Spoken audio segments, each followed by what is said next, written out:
İşte Anadolu'da yaşatılan kardeşlik ve birlik geleneği. Yüzlerce yıllık Türkmen geleneği türküleriyle meşhur ilçemiz Arguva'nın Kızıkköy'ünde yaşatılmaya devam ediyor.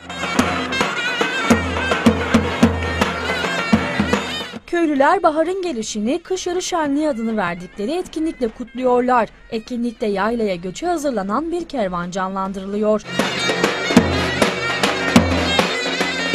Başında obabaşı, arkada gelinler, korumalar ve tabii ki davul zurnayla kervan köy meydanına doğru yola çıkıyor. Kervan her evden Abdal Musa lokması için bulgur, arpa, yağ gibi yiyecekler topluyor. Allah lokması boşa vermeye. Kervan köy meydanına vardığında ise birlik halayı oluşuyor. Misafirlerin de halaya girmesiyle sevinç büyüyor.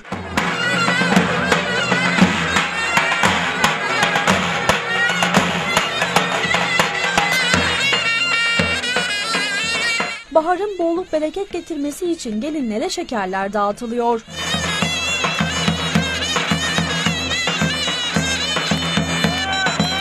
Kurtuluş Savaşı'nda 59 gencini şehit veren Kızıklılar şehitleri anmayı ihmal etmedi. Cankbayırı'nda, Arıburnu'nda, Çanakkale'de kefensiz yatanlar, Yemenellerinde çölde yananlar, Kars cephesinde donanlar, başta Ulu Önder Mustafa Kemal Atatürk olmak üzere tüm şehitlerimiz. Bizlere ebedi bıraktığınız kanlara boyanmış bayrağı, cumhuriyeti, bağımsızlığı canımız pahasına olsa da yaşatacağız, varız, hazırız. Şehitleri andıktan sonra Abdal Musa Cem töreninde dualar edildi. Benim sevdiceğim Musa-i Kazım, İmam Rıza'ya bağlıdır özüm, eksiklik, noksanlık hep kusur bizim. Tövbe günahlarımıza estağfurullah, estağfurullah. Semahlar kardeşlik ve birlik için dönüldü.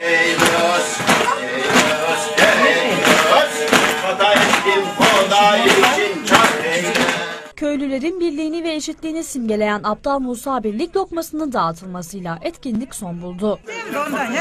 Yağmur yağacak.